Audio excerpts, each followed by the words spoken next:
একটু বসতে পারো না প্লিজ? আমি ড্রেসটা চেঞ্জ করে। আমি তোকে কেমন করে বোঝাই যে তোর সূর্যটা আর তোর কাছে কোনোদিন ফিরে আসবে না? আমি কেমন করে বাঁচবো বলেন না? যে সূর্যকে নিয়ে আলোর এত ভুবন, সেই সূর্য যদি আমার জীবনে না থাকে তাহলে আমি কেমন করে বাঁচবো তুমি বলতে পারো? আমি তোমাকে কেমন করে বোঝাই গো দিদিমণি যে কয়েকদিন আগে ওই সূর্যটা গাড়ির সড়ক ছাদে পড়ে মারা গেছে।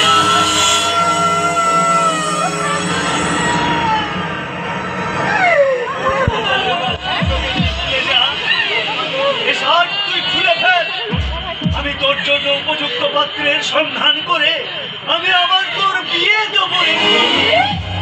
বাবা, এই মেয়েকে তুমি কলঙ্কিনী সাজাতে চাইছো? কলঙ্কিনী কি বলছো গো দিদিমণি? তোমার তো এখন বিয়ে হয়নি। কিন্তু আশীর্বাদ তো হয়ে গেছে বলেন না? যেদিন ওরা আমাকে ওদের বাড়ির লোক আশীর্বাদ করতে এসেছিল সেদিন থেকে যে মনে মনে আমি আমার সূর্যটাকে স্বামী বলে মেনে নিয়েছি। তাই তো ওই সূর্যটার স্মৃতিমাখা রাখতে আমি তুলে নিয়েছি এই বৈধ বিশ্বাস। এই সাজ তোর জন্য নয় রে মা, এই সাজ তোর জন্য নয়। তোকে যে আবার আমি নতুন করে নতুন সাজে সাজাবো রে মা। আমি তোমার পায়ে ধরে অনুরোধ করছি বাবা, সূর্যটার স্মৃতিমাখা চিত্র তুমি আমার কাছ থেকে কেড়ে নিও না বাবা, তুমি আমার কাছ থেকে কেড়ে নিও না। সূর্যটা তোমাদের কাছে মারা গেলেও সে বেঁচে আছে বাবা, আমার এই ছোট্ট হৃদয়টার মাঝে বেঁচে আছে। তাই দয়া করে বলছি বাবা, বাবা হয়ে তুমি মেয়ের জীবনটাকে এইভাবে শেষ করে দিও না, এইভাবে শেষ করে দিও না, এইভাবে।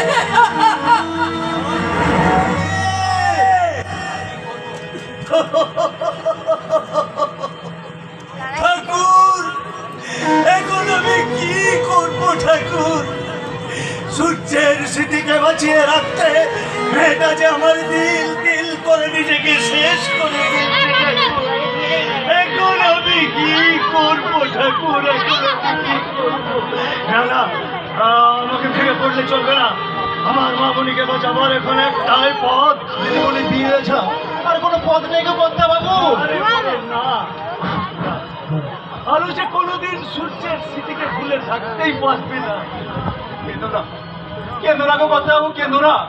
তুমি তো এবারই কর্তা, আর তুমি যদি এইভাবে ভেঙে পড়ো তাহলে আমরা কেমন করে থাকবো কর্তা বাবু? কেমন করে থাকবো?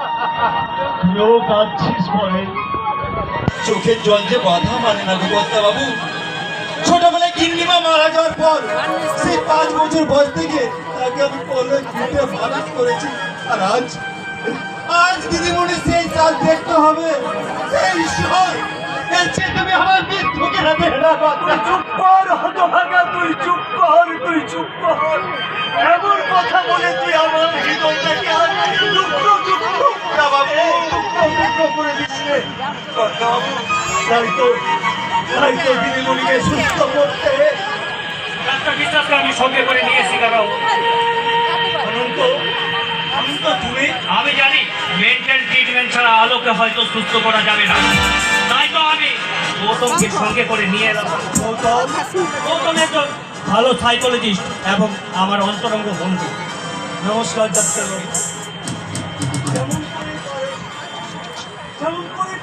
আমার মেয়েটাকে সুস্থ করে দিন ডাক্তার। আমি যথাসাধ্য চেষ্টা করবো কাকাবাবু। হ্যাঁ, দয়া করে আমাকে আপনি বলে সম্বোধন করবেন না। আপনাদের সারা দিয়ে না এসে পারলাম না। আচ্ছা ডাক্তারবাবু, আমার দিদিমণি আগের মতো সুস্থ হয়ে উঠবে তো?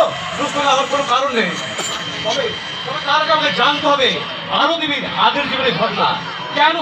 কেন আলো দেবীর আগের পরিণতি শুনুন তাহলে। আলো দিদিমণি সূর্য দাদাবাবুকে ভীষণ ভালোবাসতো, আর তাদের ভালোবাসা ছিল ফুলের মতো পবিত্র। এই দিনটা ছিল আমার মেয়ে আলো 25তম জন্মদিন। আমি স্থির করেছিলাম ওই দিনে আলো আর সূর্যের বিয়ের ব্যাপারটা আমি আনুষ্ঠানিকভাবে ঘোষণা করব।